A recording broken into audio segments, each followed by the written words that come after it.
There is a particular sorrow in loving someone who never learned how to receive love, a sorrow that does not shout, but hums through the quiet moments, settling in the spaces where tenderness goes unanswered. It begins gently. You offer a soft word, and it lands without echo. You extend warmth, and they flinch as if touched by something unfamiliar. You bring your heart closer, and they move back with a subtle instinct they cannot explain. Loving them feels like reaching toward a door that opens only an inch before closing again. You feel the weight of their past in the gap. You sense the old stories written across their silence. You feel their longing to the hidden part of them that aches for connection, but no longer trusts what connection demands. And so you learn the truth slowly, through 1,000 small moments. Not every heart knows how to receive the love it desperately wants. And some hearts have learned to survive by pushing away the very thing that could heal them. This is the tragedy of loving someone like that, and the quiet ache it leaves behind. The first signs of dystocia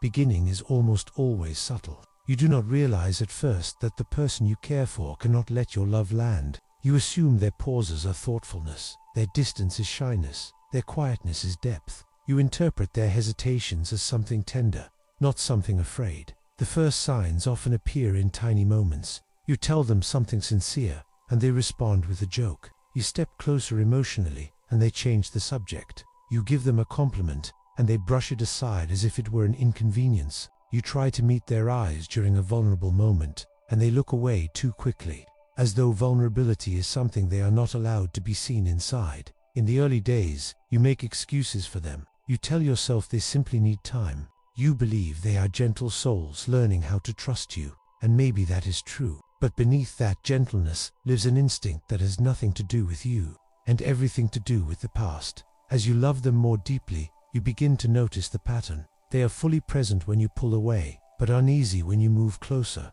They come alive when you feel distant, but grow tense when you offer warmth. They understand heartbreak, but struggle to understand affection. They know how to survive pain, but not how to receive care. You begin to feel a strange imbalance forming between you. You are trying to love them with open hands. They are trying to hold that love with closed ones. You give, and it slips through their fingers. You reach in, and they retreat. You speak softly, and they grow silent. It is here the tragedy begins revealing itself, not in a dramatic moment, but in the quiet recognition that your love cannot find a place to rest inside them, and still, you stay, because you believe that love, given gently enough, can soften anyone. You believe closeness, offered patiently enough, can teach them how to open. You believe your presence can reach the parts of them they keep hidden, even from themselves. But the distance does not fade, it just becomes familiar. Where their unopened heart, and people who cannot receive love, were not born that way. They were shaped by emotional environments that taught them to fear what others were freely given. Their early worlds were places where affection felt unreliable, where comfort felt conditional, or where vulnerability carried consequences too heavy for a child to hold. Some grew up in homes where tenderness was rare. They learned to expect withdrawal instead of warmth, silence instead of reassurance, distance instead of care. In such homes, children grow up believing that expressing a need is the fastest way to be ignored. They learn that affection is unpredictable, so they stop reaching for it. Others were raised by people who loved them in ways that felt inconsistent. Love appeared in bursts, then vanished. Comfort was sometimes present, sometimes withheld. The child never knew which version of their caregiver they would meet, and so they learned that love is unstable, and receiving it means preparing for it to disappear. Some were taught that vulnerability is a burden, that emotions make you weak, that softness is something to hide. They internalized the belief that they must be self-sufficient to be safe. Every unmet need, every uncomforted tear, every moment that required emotional holding, but instead met emotional absence, carved this belief deeper. There are also those who were loved, but only when they succeeded, only when they behaved, only when they fit a certain image. They were rewarded for perfection, not presence, for achievements, not authenticity, and so they grew into adults who feel seen only when they perform, not when they simply exist. Whatever the story, the result is the same. Their heart learned that receiving love is dangerous, that letting someone in means losing control, that trusting affection means risking abandonment, that opening up means being hurt in ways they no longer know how to recover from. This is where the tragedy deepens, because you are not trying to love the adult alone. You are loving every wound that adult still carries. You are speaking to the child who learned that love is something to fear, not something to hold. And no matter how gently you love them, their heart still remembers the old rules. The psychology of closed door psychology explains this pattern with clarity. Even when the heart experiences it with confusion, people who struggle to receive love often carry attachment wounds, not always dramatic, sometimes subtle, but deeply shaping. Their nervous system responds to closeness with mixed signals. On one hand, they crave tenderness. On the other, their body interprets that tenderness as threat. This is why they pull away from warm moments. Their brain associates intimacy with unpredictability, not comfort. When someone has lived through emotional inconsistency, their amygdala becomes hypertuned to vulnerability. A soft gesture may trigger fear instead of warmth. A loving word may activate defenses instead of gratitude. The instinct is not to embrace love, but to prepare for it to disappear. There is also the cognitive layer. People with these wounds often carry internal narratives formed long before they had the words to explain them. Love is unsafe.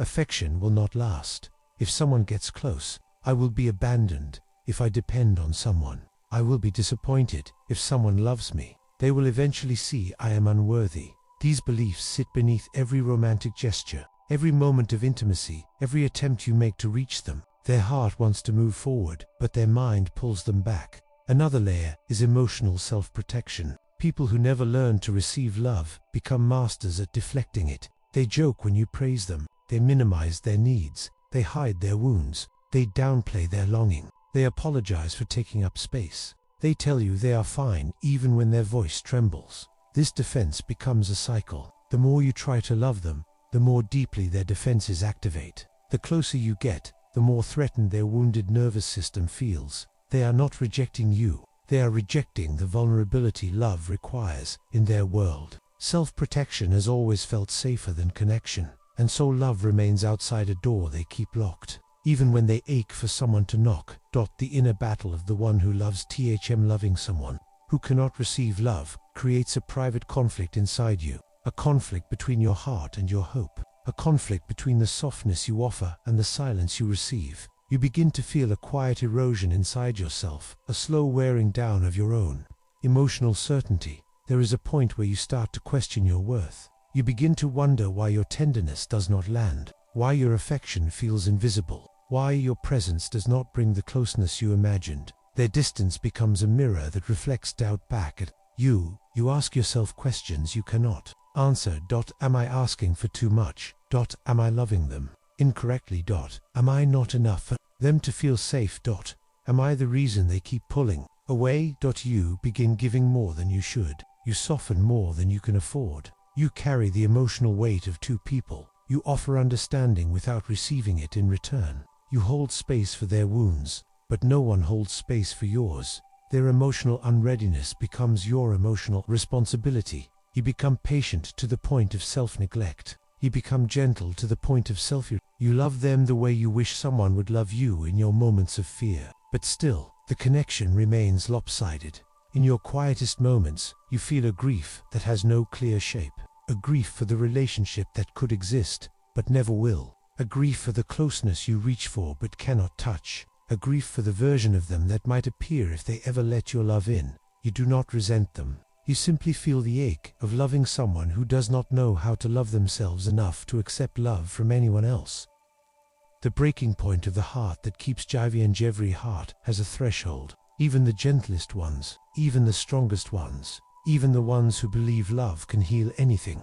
There comes a moment when you feel the weight of everything you have carried. A moment when your chest grows heavy with the realization that giving more will not open them. Waiting longer will not soften them. Loving deeper will not teach them how to receive what they never learned to hold. This moment is not dramatic. It unfolds quietly.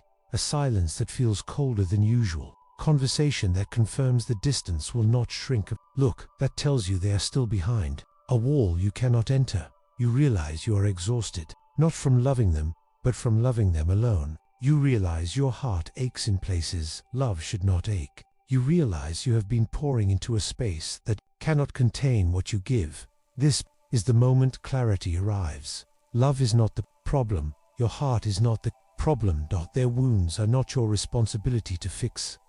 begin to see that staying will cost you more than leaving, that waiting will cost you more than accepting the truth, that your hope, as beautiful as it is, cannot rewrite someone else's history. You feel grief, not only for the relationship, but for the version of yourself that kept believing your love could be enough. And in that grief, a quiet truth emerges. You deserve a love that can be received. The return to your own healing from this kind of love is quiet. It begins not with anger, but with a slow return to yourself. You start to notice how deeply you abandoned your own needs while trying to meet theirs. You begin to recognize the toll of giving without receiving. You see how your softness became stretched thin by someone who could not hold it. You learn to reclaim the space you gave away. You begin to honor the emotions you hid even from yourself. You start acknowledging your own loneliness, the loneliness of being close to someone who never let you in. Returning to yourself means relearning the language of your own heart. What makes you feel safe? What makes you feel valued? What makes you feel seen? What makes you feel held? It means allowing yourself to grieve the unrealized future you imagined with them. It means understanding that loving them was not a mistake. It was a reflection of your capacity to care deeply. You begin to search for gentler connections, ones where your affection is not met with fear, where your presence is welcomed, not avoided, where receiving comes as naturally as giving. The return is not swift.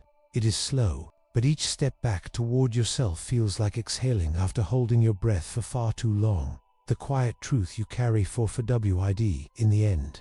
The tragedy does not harden you. It softens you in deeper ways than you expect. You learn that not all love can be received, no matter how pure it is. You learn that some hearts have been taught to fear the very thing they crave. You learn that loving someone cannot rewrite their past, but you also learn something else. Your ability to love deeply is not a flaw. Your tenderness is not wasted.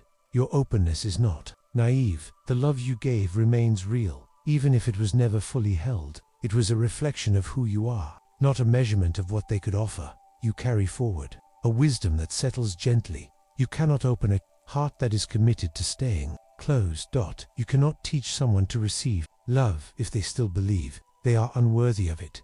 You cannot build intimacy alone, but you can choose relationships where your love is met with softness, where your warmth is mirrored, where your presence is valued for more than what it provides. The story ends not with bitterness, but with clarity. You were not impossible to love. You were simply loving someone who did not yet know how to be loved. And now, moving forward, with a quieter heart, you finally understand it was never your job to turn their fear into openness.